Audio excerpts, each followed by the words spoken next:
I love this episode because I'm so inspired by this idea of building Zion. And I wrote a book on it, and I'm so grateful for this podcast because it came back through and gave me so many more ideas.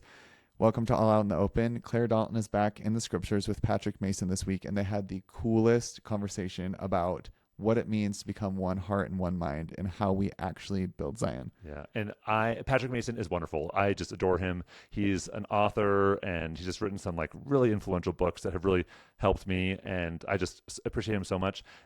This podcast was recorded when Patrick was in Arizona for the Gather Arizona conference, and he gave a talk at the conference about the prodigal son, and it's just so beautiful. I hope he publishes it because he talks about how the prodigal just means like excessive, and that the love that is shown and that is prodigal is the Father's love. Oh, cool. And that's how we build Zion, with this prodigal, like excessive love for one another. Yeah, we hope you love this episode because we have prodigal love for it. See what I did there? That's great.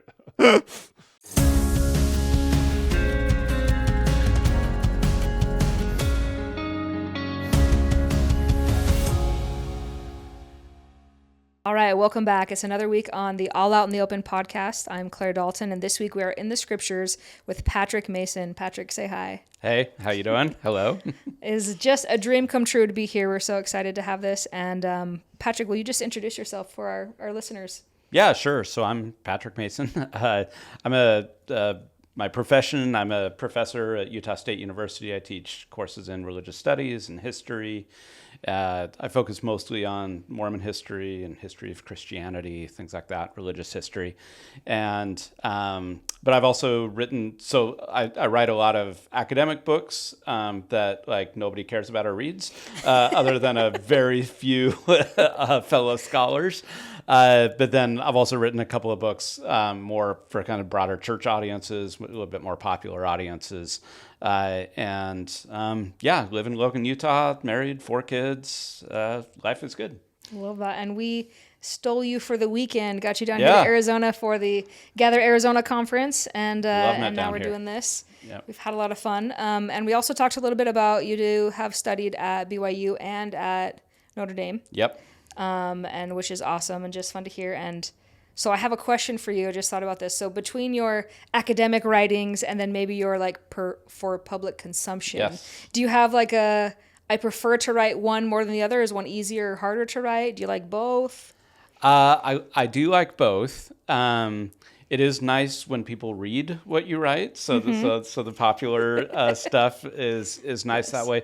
But it's also like I was trained. I got a PhD, so I learned how to write for other academics. So in some ways, that's like very comfortable for me. But that's like, there's a reason why most people don't read like super academic work. Yeah. And so in some ways, it's actually harder to write for a broader audience, to try to take complex ideas or nuanced ideas, but to put them, not dumb them down anyway, but just put them in a way that's accessible to everybody, that it isn't with like a bunch of jargon and academic, all the things that we do in academic writing.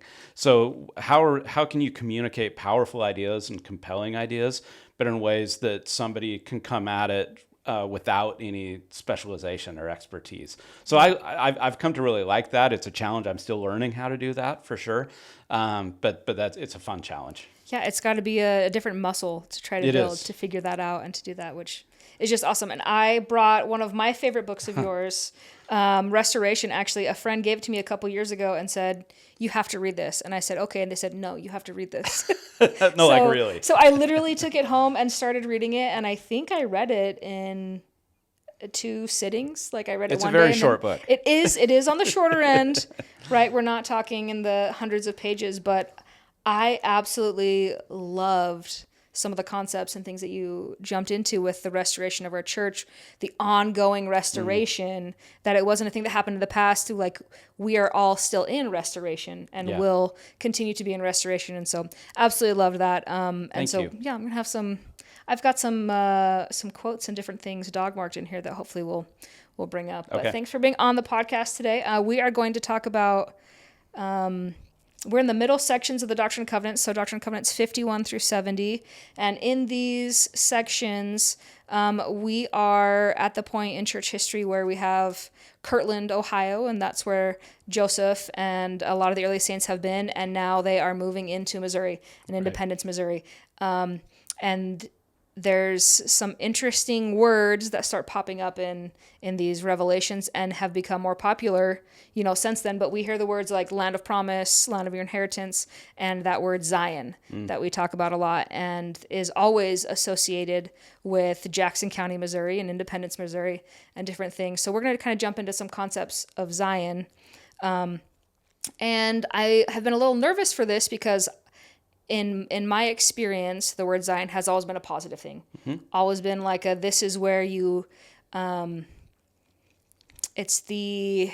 Like one heart, one mind. Yeah, one heart, one mind from Moses 7.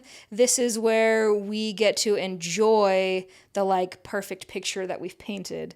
And in our world, that word Zion has been taken and moved into kind of a Christian nationalist sort of sense and has a negative connotation. And that hurt my heart a little bit a couple years ago when I'm like, oh, I have to be careful how and when I use this word for someone who has a completely different experience with it.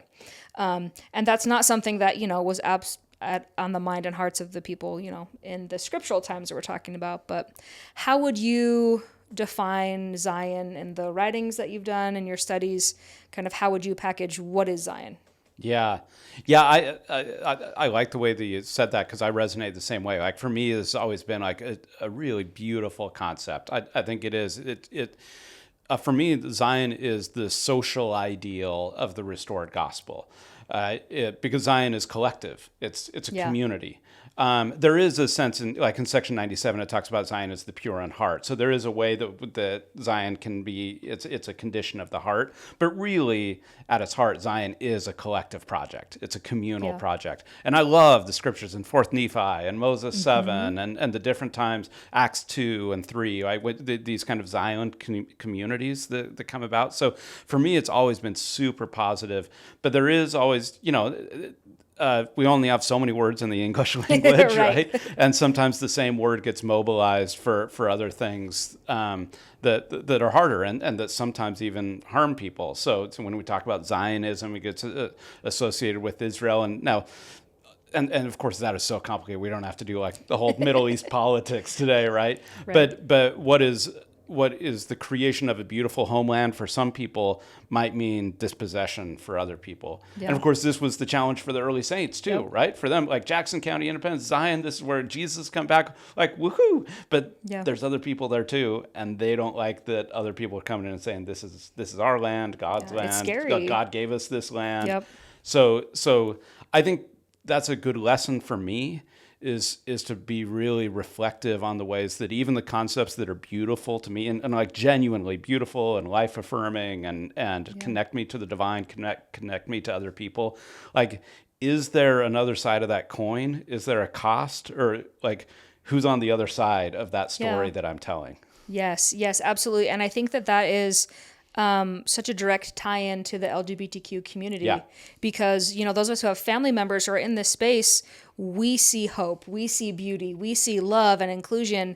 And just like you said, right, what's on the other side of that coin? For some of even my family members and friends, on the other side of that coin is the unknown. There's fear. Yeah. There's a lot of uncomfortable dissonance and concepts. And so that's what it is, right? It's flipping it back and forth of, I'm talking about something amazing and beautiful that I see fulfilling the measure of God's creation, and someone else is hearing something that is scary and not faith affirming. And in fact, even so far as to say that is Antichrist. And it's so hard to be in those conversations if you're not realizing that you're coming at the same concept with a completely different perspective and background. Yeah. Or flip it on the other side, something like the family proclamation, right? Which people love, and so many beautiful and true principles in there. But then oftentimes for the LGBTQ community, or a lot of members of the community, or a lot of single people or others, is wow, this thing that I realize why it's so beautiful to you, right? To somebody else, and maybe even I can understand why that is the principles in there, but in practice, or sometimes the way that it's talked about or applied, Yep. right? That doesn't match my experience, or I don't see any way into that document for myself. I'm not in there. I'm not in there, and so that's what makes it hard, right? When something that is genuinely beautiful and true, and life affirming for some, there's just no space in it for somebody else. Yeah. I will never forget the first time when it was when I was still teaching seminary, and we were singing Families Can Be Together Forever because a student had requested it and it fit along with the devotional they were giving. And I noticed another student who was refusing to sing. And I thought, well, that's weird because that student sings a lot. I know they have a good choir voice. And I talked to them afterward, and they started crying and talked about how their family had been through a divorce. Yeah. And as she was crying and saying that song doesn't apply to me and my family anymore, I was devastated of just like, okay, I hurt you. I'm so sorry. I didn't know that was going to have that reaction, but I had not seen it from her perspective. And the second I stepped into her shoes, I think twice about that song now of just like, this is beautiful. And then I look around and go, is anybody crying? Is anybody hurting? Because this song doesn't feel like something they can be a part of. Yeah, I think about a conversation I had with my dissertation advisor at Notre Dame, Catholic guy, and he was always asking me questions about Mormonism. Like he thought it was a little strange and weird. And I can't imagine that. No, wow. Exactly. Yeah, he may have used words like absurd. So we would have these conversations every once in a while, and at one point we were talking about sealing and eternal families, and which for most Latter-day Saints, like that is like literally one of the most beautiful teachings that we have, like that families can be, these relationships that we have can last into the eternities. Well, he had just gone through like a really hard divorce, right? So he's like, when you say eternal marriage, that doesn't sound like heaven to me. That sounds like hell. Yeah. And you're like, that was the thing you're supposed to love. Yeah. That's what brings everyone in. That was the hook, right? That was the good part, right? Yeah. So it is so hard. And it doesn't mean I think that we have to like toss that aside, like, right. or say, okay, we'll never talk about eternal marriage or families, and those kinds of things. But I think it's just the kind of sensitivity that is born out of generosity and charity and love for the recognition that everybody's experience is different. Yeah. And so I wonder if that's a part of Zion of just like defining what that community looks like in my mind is, I think number one, do I believe that it can actually exist? Yes. Like that we can build it, that I can build and be part of a space that can handle all the nuance that's required to have different groups of people in Heavenly Father and Heavenly Mother's family that are all coming with different perspectives. Do I really believe that's possible? I think is question one for me. Yeah. And the answer my whole life has been a resounding yes. And in the last couple years, it's been a yes, I hope. I feel like I've had to kind of step back a little bit from the 100% to I really, really hope it's possible. And I think it is, but also it seems so daunting to try to believe it try to build it, when I put my best foot forward and it doesn't seem to actually go anywhere for me. I don't know if you can relate to that or if that makes sense, but. Well, I really like that you used the word hope because I think that is intimately associated with the concept of Zion. In fact, the scriptures sometimes talk about the hope of Zion, right? And it's not hope in a kind of flimsy or wishy-washy or this is what I hope I get for Christmas type thing. Yeah. But it's a hope that is a real active force, that it's animating, that's deeper than a wish, and that sort of says that I don't quite know what this looks like, right? I don't quite know how to get there, but there is this orientation towards the possibility of good things, the possibility of reconciliation, the possibility of redemption. Like again, I don't know how to get from A to Z, so I'm going to go from A to B because that's all I can go right now, right? Yeah. And with a kind of orientation towards where that goes. I think. Paul talks about this a ton, right? I mean, that hope is just like at the heart of what it means to be a Christian, and to be a believer in God. I think that is at the essence of the Zion project because we're so far away from Zion, right? Yeah. We are so far away from that, and we know that. So there's a cynical way that we could just give up on the whole project, right, and say it's impossible. And I think Zion invites us into a different kind of thing that we call hope. It's like, no, I'm going to orient my life differently because I actually believe that my efforts, I may not even see that. Yeah. You know, it's like Moses. I won't get to the promised land today. right? But that's what hope is. It's like orienting towards being part of a communal, walk towards a certain direction. Sometimes it's one step forward and two step back and so forth. But we are, we're trying to get there together. Yeah. And I just had this thought of, okay, so I may not be able to conceptualize of the Zion community from Fourth Nephi right now, or the city of Enoch. Like, that doesn't seem within reach, but can I envision it, within my personal relationships, within my family, within my relationship with God? Maybe let's take it back even further of just me and God. Can we build a relationship together based upon the principles of Zion and understanding? And then I'll stay there, right? That'll ground me. And then I'll see if I can add in, my nuclear family. Yep. And within the walls of our home, I can't control what's going on in the community, but here we can build it. And are there pockets and spaces that I can practice what I think that's going to feel like and look like, in the hopes that my small practices today are going to become a reality in the future, whether I can see that in the foreseeable future or not. Yeah. But at some point, I think that's kind of where I sit and where I land. And I think that's what it looked like for the Saints too. Of, they came in with all these ideas into Missouri and none of it went the way that they planned. Or even in like a bad case scenario, like it went absolutely worse than you could possibly imagine. And we still have an interesting relationship, I think, in the church with Missouri and what's the purpose there and how we talk about it and what does that look like. And so what do we do when Zion doesn't look or feel like the Zion that we expected? Yeah. Like, where do we start? I think that's exactly right. And I think that I love that idea that I may not be able to achieve, and we may not be able to achieve a kind of maximal vision of Zion. But I have in my life experienced like many Zions. Yeah. And they're kind of fleeting and so forth. But like I've been in wards or branches that like were Zion-like. I've been in relationships with friendships, my family operating at its best, right? I've had like tastes and glimpses of what it looks like. And so it's like, okay, we build on that. I like the idea of what's sometimes called signal communities, that we can create something that signals towards possibility and building on that, and sort of scaling that up. So what I've tasted it, I've glimpsed it. What would it be like to try to replicate that, to scale it up? And I think that becomes the Zion project. Yeah. So what's one example in your life where you've seen that signal to Zion that you could share with us of like, this was a moment that when I think about experiencing or living, building Zion, I go back to this time, I go back to this experience. Yeah.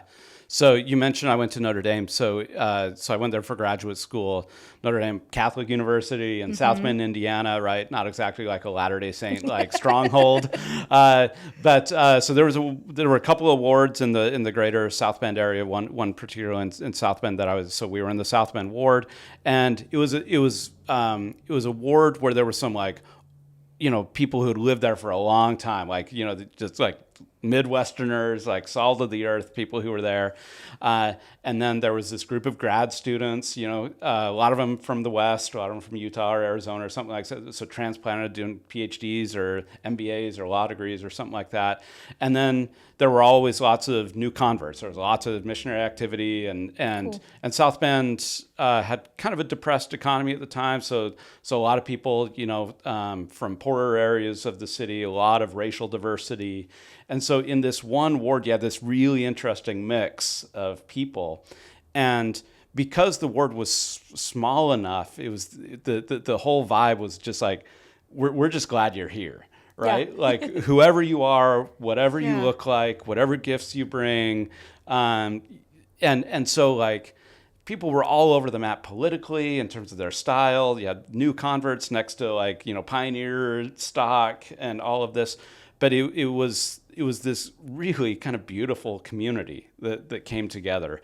I remember once my mom came and visited one time, and this guy who was a new convert, and he was a janitor at Notre Dame. And he came up to my mom and like gave her a big hug because he and I had gotten to be friends. Yeah. And he says, "Isn't this amazing that in this church, like a janitor at Notre Dame and a PhD student can be friends?" Right? Because otherwise, like, we just occupy completely different worlds, right? In terms of so, yeah, I didn't have much money, but just like status and socioeconomic, status and all those kinds of things. And so like this kind of funky little ward became a place where like genuinely like class didn't matter, race didn't matter. All of the kinds of I can't remember if we had any LGBTQ members. It's been a while. Statistics would say you had somebody. Probably right. Yeah. And so like, but none of those kinds of things matters because we were as close as we could. It wasn't perfect, right? But it those things kind of dissolved. And it really was a beautiful community. I love that. I love the idea that we can have those pockets. And I hope that people can reflect on that, right? Like I'm thinking about it and going, yeah, I have had friendships like that. And I've had places. And I've also had experiences that are not like that. And so I'm wondering if we have any listeners who are like, I would love to be in that ward. Yeah. That's not my ward right now. Not every ward I've right? been in has been yeah, like so that. it's Yeah, like, right. okay, so what do we do if maybe someone has been in a pocket of that space and then has to leave it or has to move, and it feels like such a loss?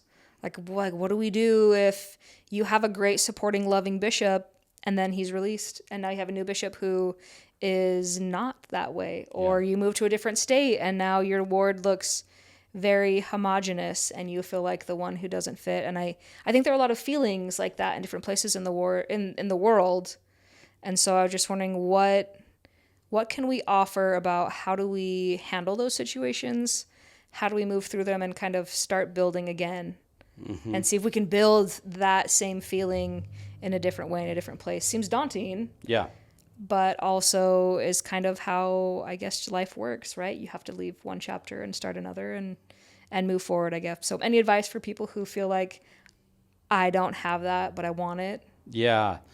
Well, I think of two different things. So one is that we're just so fortunate to live in the day and age we do now. And so we can create and be a part of different kinds of communities, even if they aren't like geographic communities. We can be part of virtual communities. So even a podcast like this, right, creates a kind of community. And is it exactly the same as kind of flesh and blood community? No, right? I mean, I can't bring you chicken soup when you're sick, over a podcast.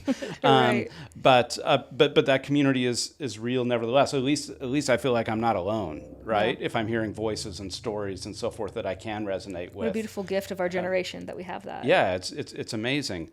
But so I think that's one very real thing. I think the other thing actually kind of points to something in like one of our verses we could look at would be let's go there. In section 58. And this is the famous scripture that we've heard in the church a lot, but section 58, like verse 26, 27, it's not meet that I should command in all things, for he that is compelled in all things, the same as a slothful and not a wise servant.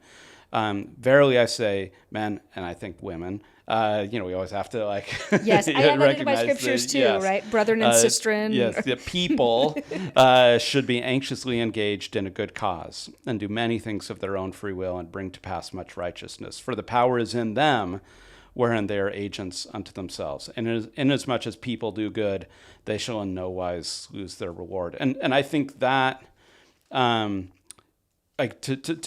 this is President Nelson talks about like the Lord loves effort, right? Mm-hmm. Yep. And I think that's absolutely true, that we to do things of our own free will, to be anxiously engaged, to build something, to create. I mean, that is the basic power of God, right? Is creation. Yes. And so to create, to construct, to build, and if there is, I think, sometimes in the church, especially if you've been raised in the church, sometimes there can be a kind of instilled passivity in the sense like we got to wait for Salt Lake to tell us something is okay, or I got to wait for my stake president to give me permission, or I got to wait for somebody else to tell me, or the Someone handbook. will make a program about this, and then I'll jump in. And then I'll go all in, right? You know, and do it. But like God is saying here, like you don't have to wait for Salt Lake on everything. You don't have to wait for your bishop on everything.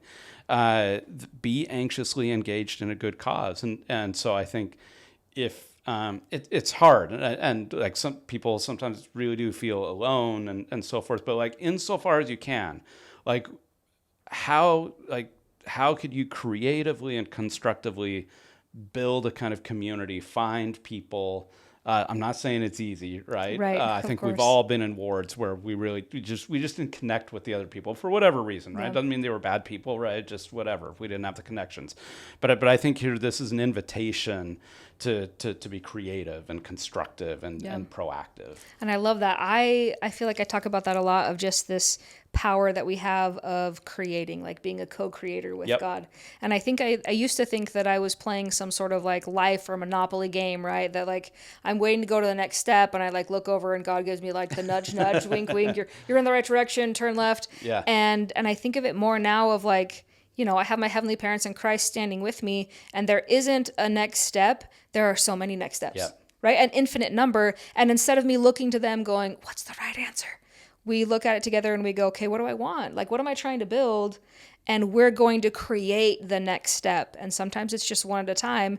And there are times when I feel very strongly prompted, and other times where I get you're a wise person, I trust you.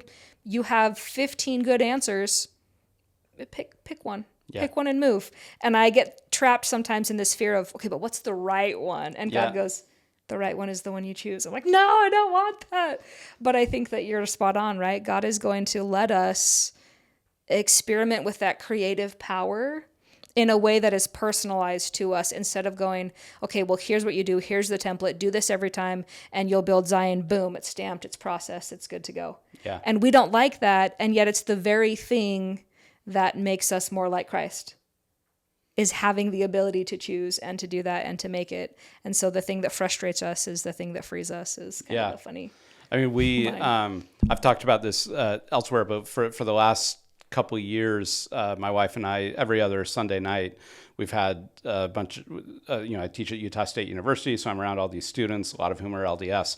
So for the last couple of years, we've had students in our home on Sunday nights to just come over. And it started with just, because of what I do and podcasts like this and so forth. A lot of times I'll have students kind of find their way into my office, with faith questions and wrestles and all these kinds of things. So I've been doing this, and I kind of had this, like a whole bunch of students a couple of years ago who were coming in, and long story short, they were really looking for a place to build community, to have conversations, to have open and honest conversations. Yeah. They felt like the Institute wasn't quite the right place for it, that their wards weren't the right place for it. I think they felt like they didn't have permission or quite know how to do it just in their own lives, like in their own apartments. At first I was just like, get some people together and just right? do it. And they kind of looked at me with like deer in the headlights, right? I think they felt like they needed some kind of, and so we just opened up our home and said, like, come on over and then bring your friends. Like, no agenda,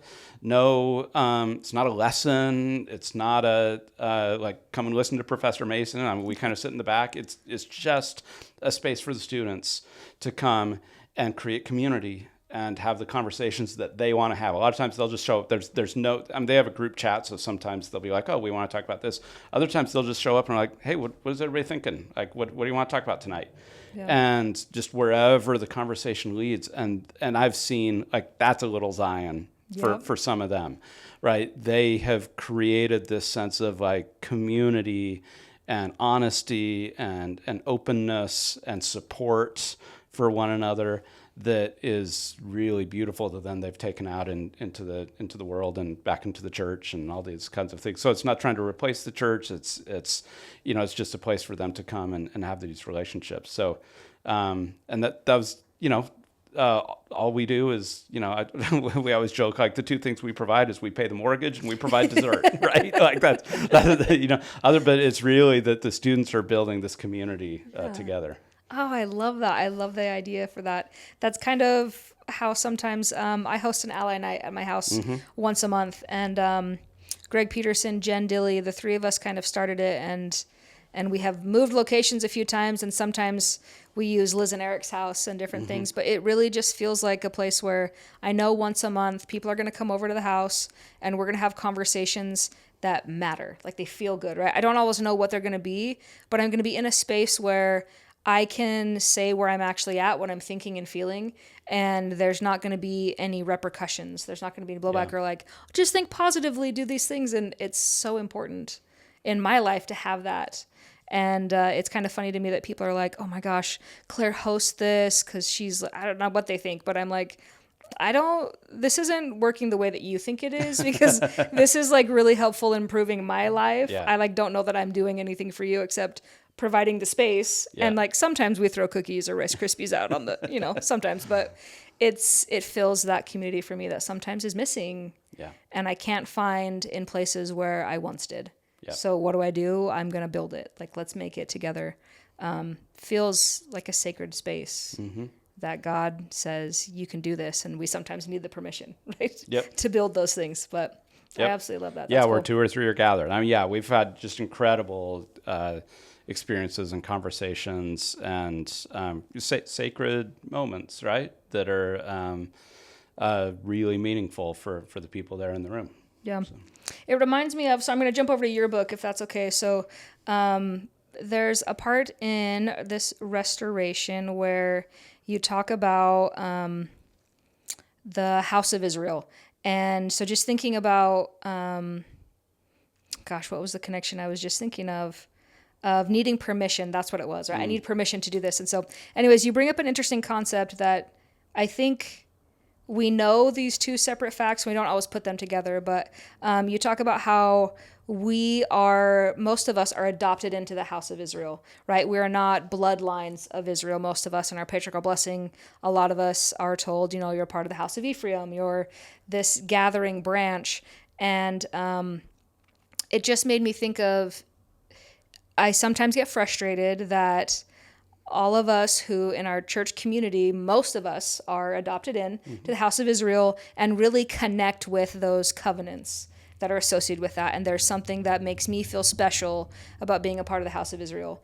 And yet we can also very quickly turn around and look at other people and go, well, you're not of the house of Israel. Right. And in those moments I pause and go, what the hypocrisy? Because God adopted me in and said that I am worth being a part of God's family and always have been. And here's these amazing covenants that he's willing to offer me.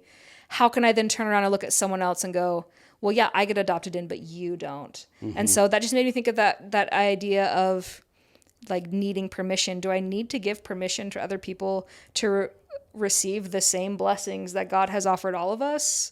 Is that actually a thing that I need to do, or am I in the wrong spot there? So I just wonder if you could speak to that about being adopted in and what you see there. I mean, it's part of what's so radical about Jesus.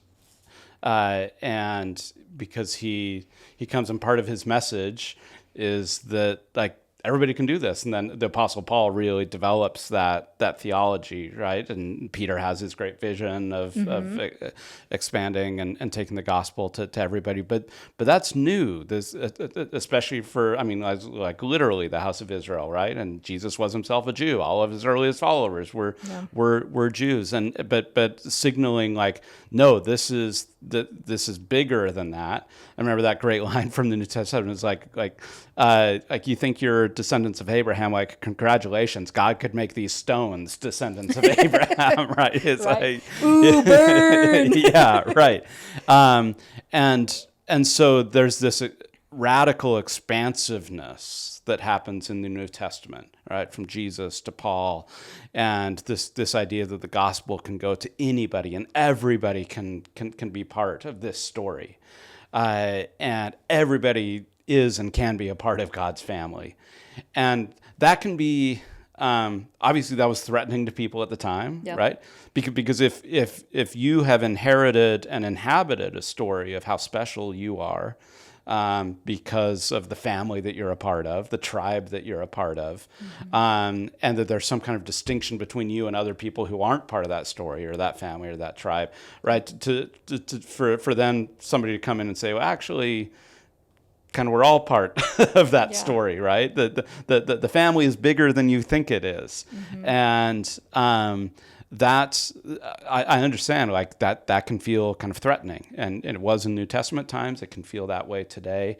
But that is the radicality of Jesus. That is the radical sort of Christian claim that we are all part of God's family.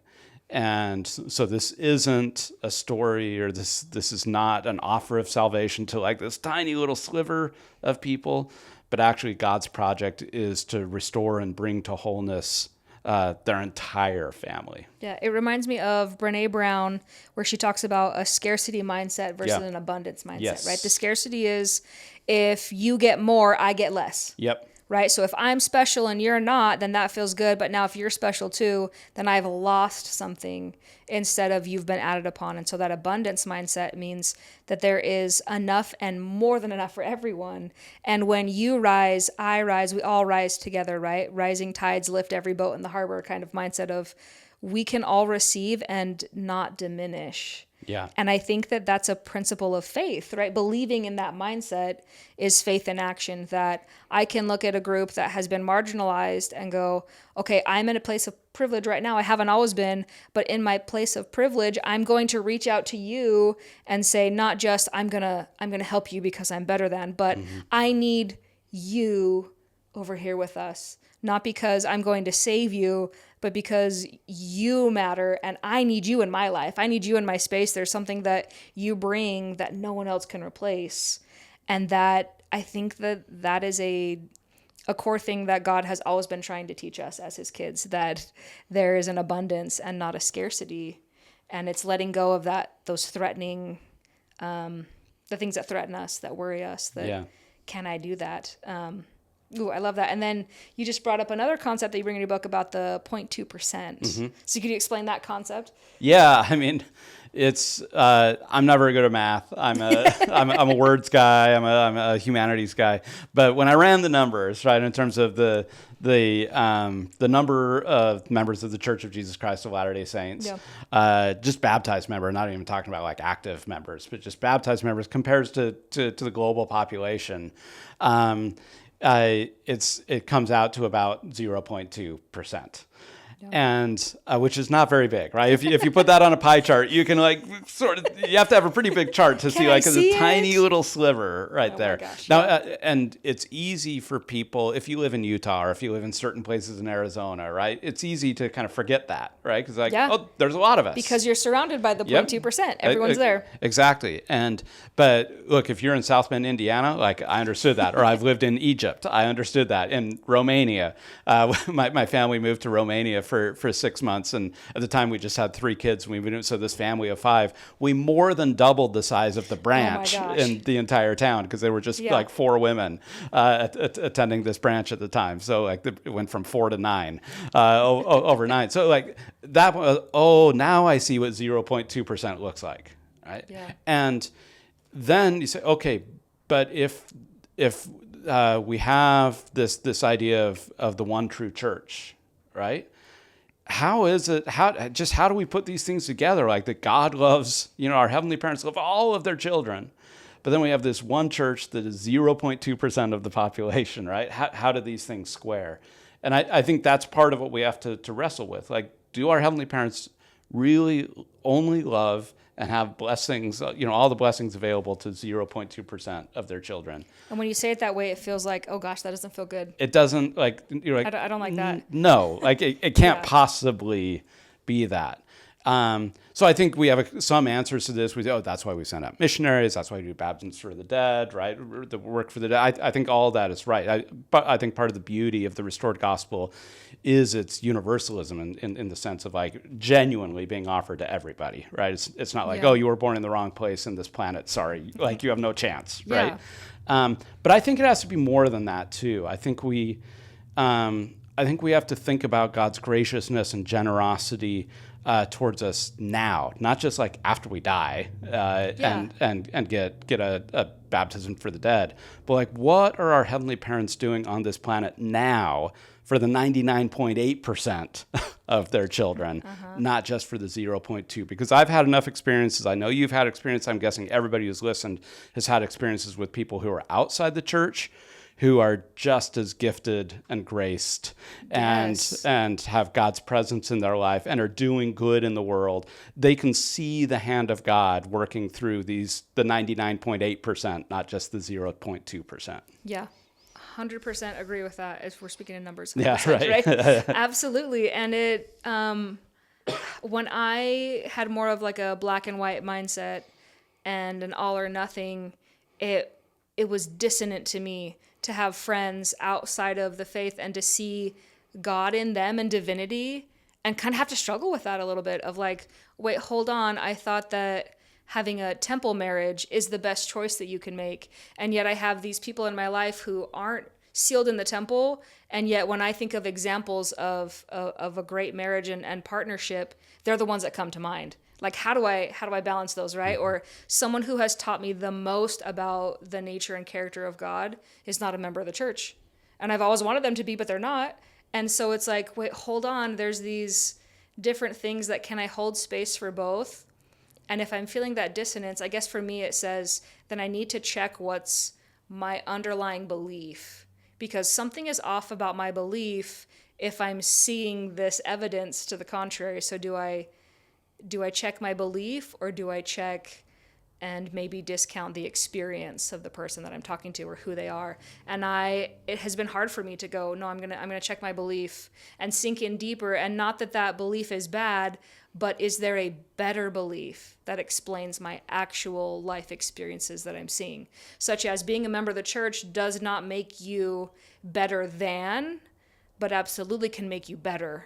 Mm-hmm. Right? Like that is so simple, but such a concept switch for me that I've had to sit and sink into of seeing that and understanding that nothing makes me better than, but I can choose the things that are going to make me better. And is it okay if someone else picks different things? Yeah. Absolutely different things. And I can go, but I can honor that, right? Like you are making these choices and I want you as a part of my life, even if we're not going to attend the same church on Sunday or different things like that. Yeah, President Oaks had a great quote along these lines a couple years ago. He was doing a training, I think, for mission leaders, and he was talking about this concept of the one true church. And he said he admitted, he was quite honest. He said, sometimes we in the church have as we've taught that, we've associated it, we've been kind of arrogant in the way we've talked about it. And there's a kind of holier than thou attitude, a sense of moral superiority, or that God somehow favors or loves us more or something like that. And President Oaks said, like, he was having none of it. He says, none of those things are true.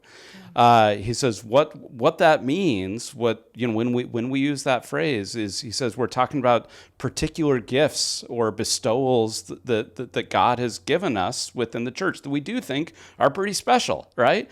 The God has given and gifted us with the Book of Mormon and restored Scripture. That's pretty special. The God has gifted us with the priesthood to perform these particular ordinances. That's pretty special.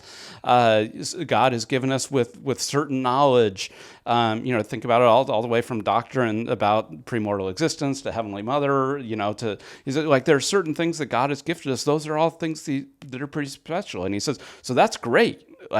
But that doesn't mean we're better than or holier than or that God loves us more, but simply that we have this set of gifts that God has given us, endowments, if you will, that God has given us, and we're here to preserve, to cultivate, to share with others. That's why we send out missionaries. This is why we do all these things.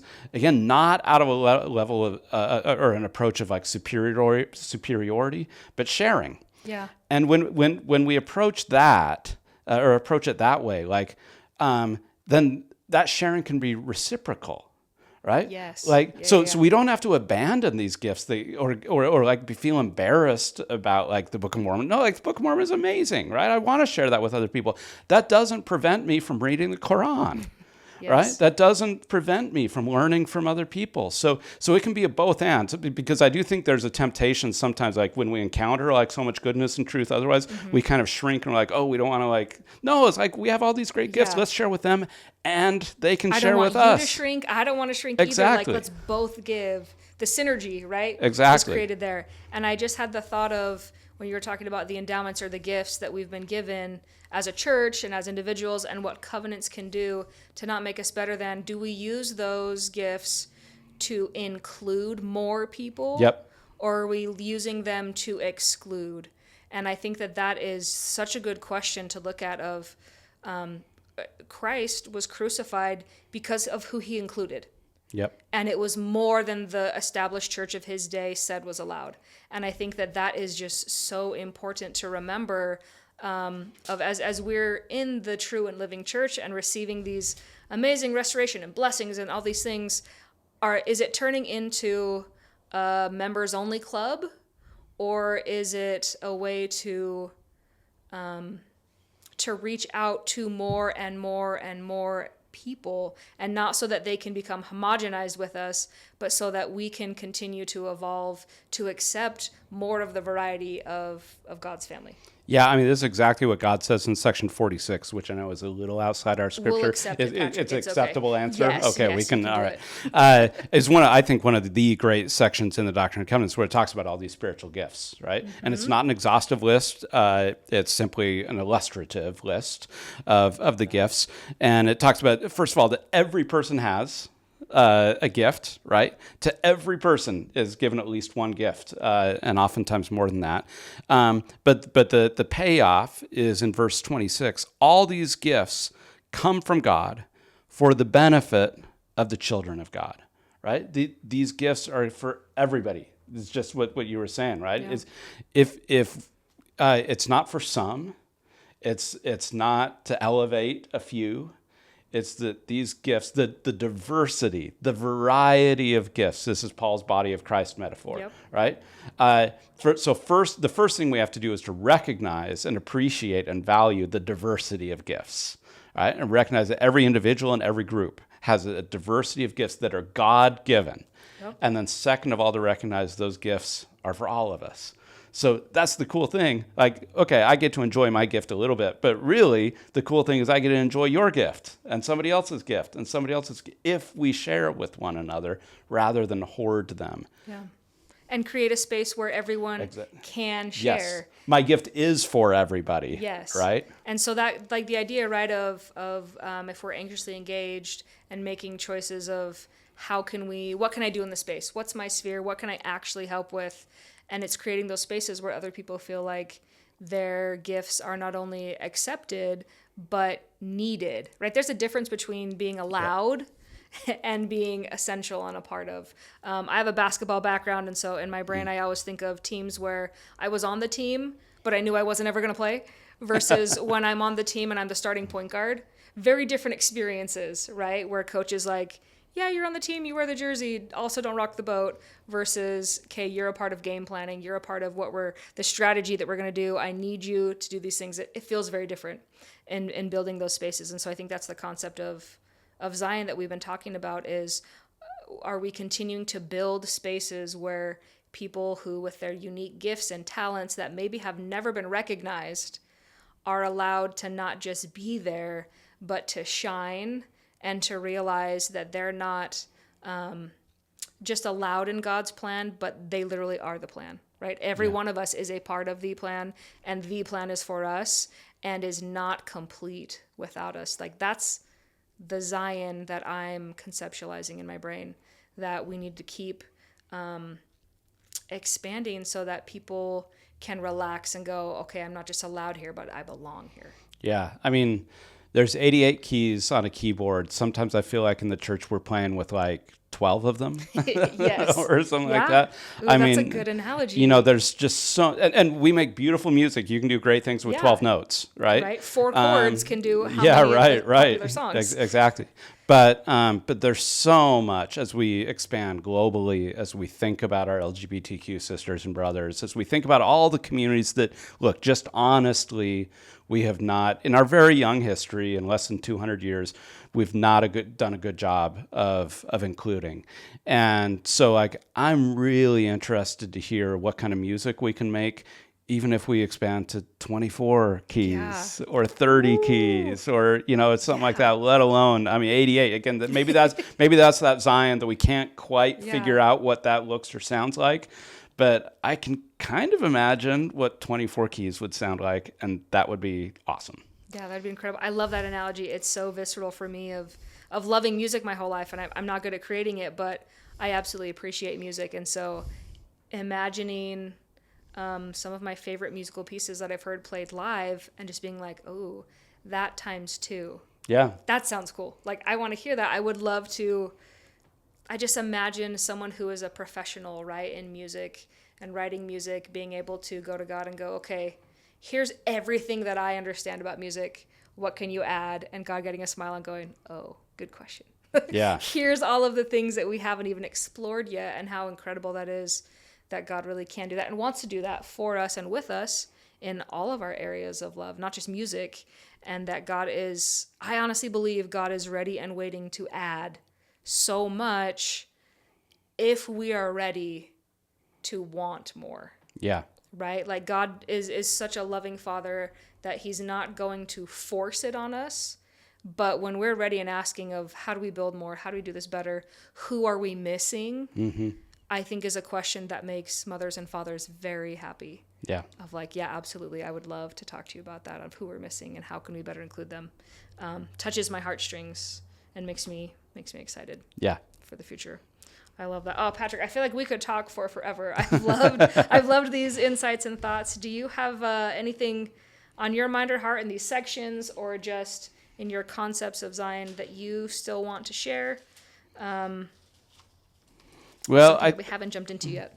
Yeah, I think there's a lot obviously in these sections, but I love, especially as we think about Zion, maybe to think about the end of section 64. And in some ways this connects to what we're talking about, but also is a nice way to wrap up. So in section 64, verse 33 is another verse we're kind of well familiar with, and it connects to this idea of being anxiously engaged, right? Wherefore be not weary in well-doing. It's so easy to get fatigued. Yeah. Right? Yeah. When we feel all alone, or when we feel we're out on the edge, or doing this work of bringing people in, right? So this is God just cheering us on, right?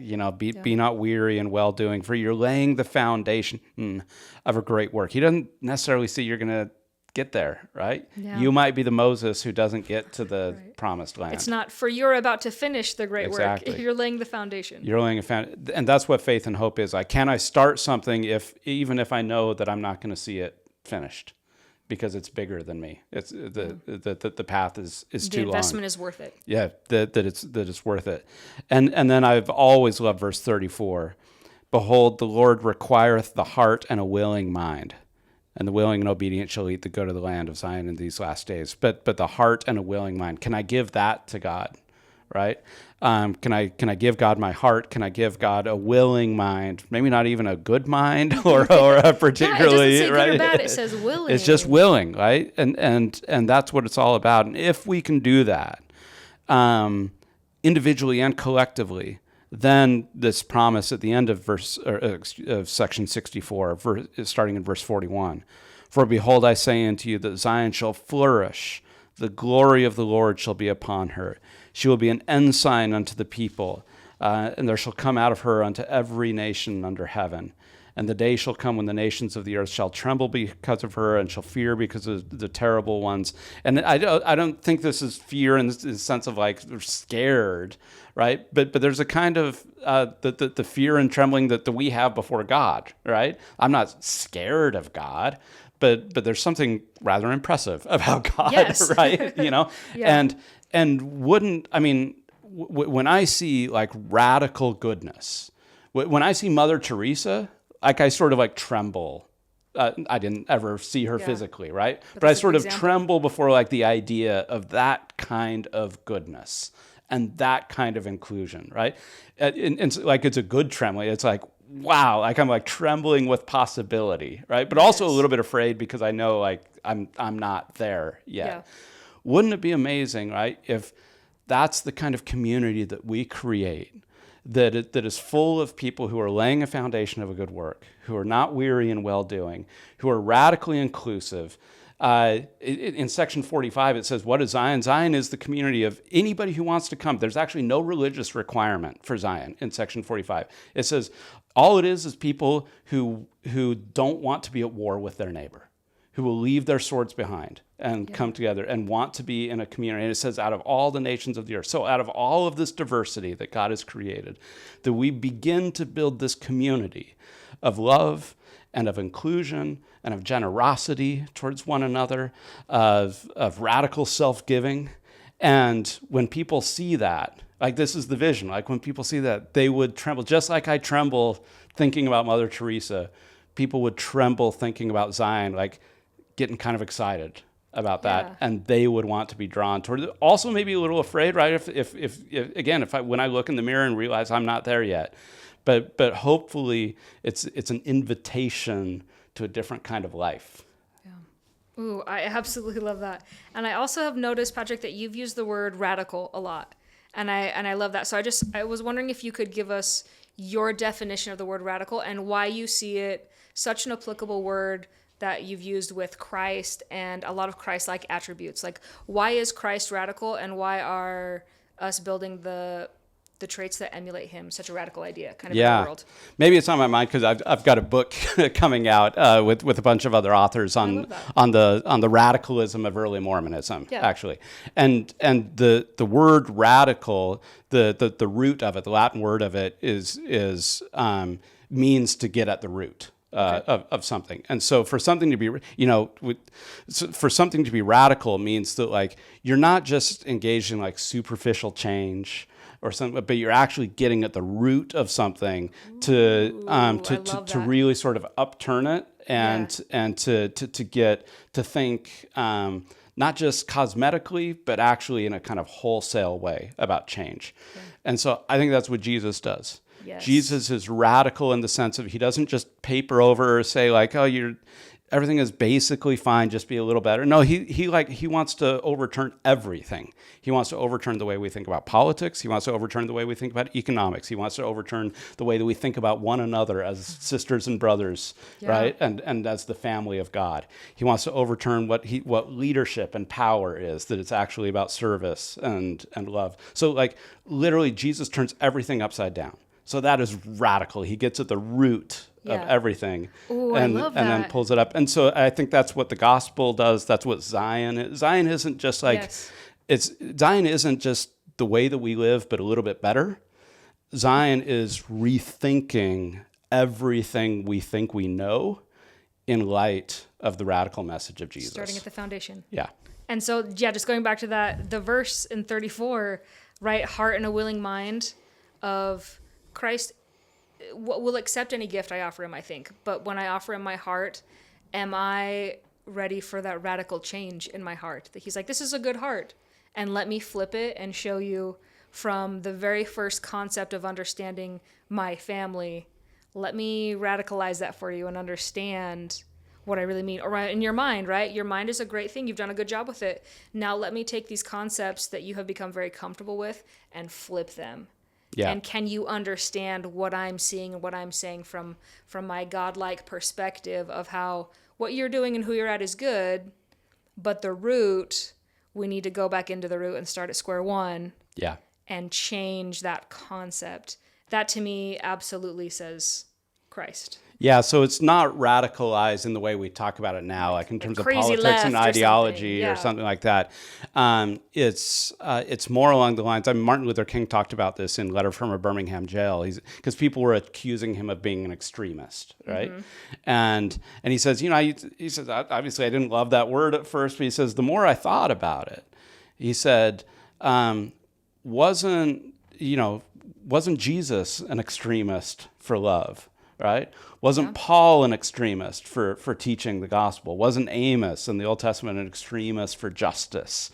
And so Martin Luther King said, I'm not afraid of that word anymore. He said, the question is not whether we will be an extremist, but what kind of an extremist we'll be. He says, are you willing to be an extremist for love? are you willing to be an extremist? Now, Yeah, I you saw still Christ don't do it, love that yeah. word because, again, extremist, like, it carries on all these connotations. charged. But you get the message, right? Are you willing to recognize that Jesus is asking us to do something like totally new? That Paul is asking us to do something new, that all of the prophets, the scriptures are asking us to change our lives, like to really do something different. Now, I don't do that. I live a pretty comfortable, like suburban, boring life, right?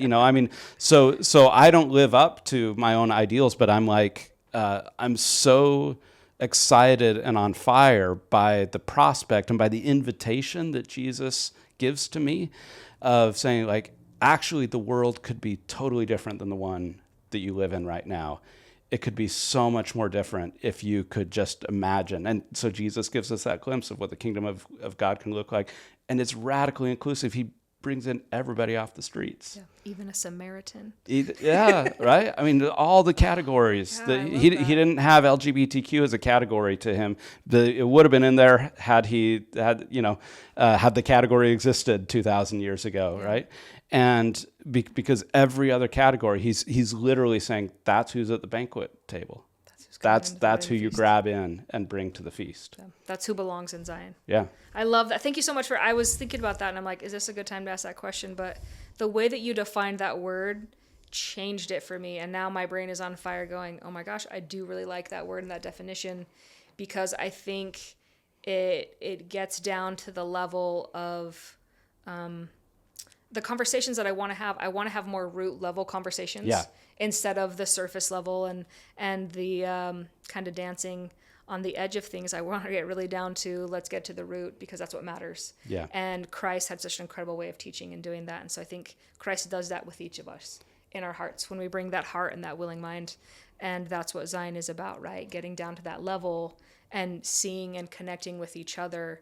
Well, first with ourselves and then with God and then with each other on that level. Yeah. That is Christ's invitation, and everyone receives that invitation. Yeah, so if the word itself is scary, radical, like we don't have to use that word, No, right? I love it. But I like reclaiming words. We like reclaiming words in this space. but it's all about getting to the root, like digging underneath and starting over, and a willingness to rethink the world in the light of the revelation of Jesus. Yeah. I love it, which I think connects to the Zion that we're all trying to build and hoping for. Yep. I love that. Well, awesome. Thank you so much, Patrick. It's been a delight to talk with you and to have this conversation and to dig into these things. So I hope that those who are listening, that you are able to have some ideas come to you for what this looks like in your world, in your life, in your heart, and what it means to you. And so thank you so much for listening. And it has been another week of All Out in the Open and in the Scriptures with Clare Dalton and Patrick Mason. Thanks for listening.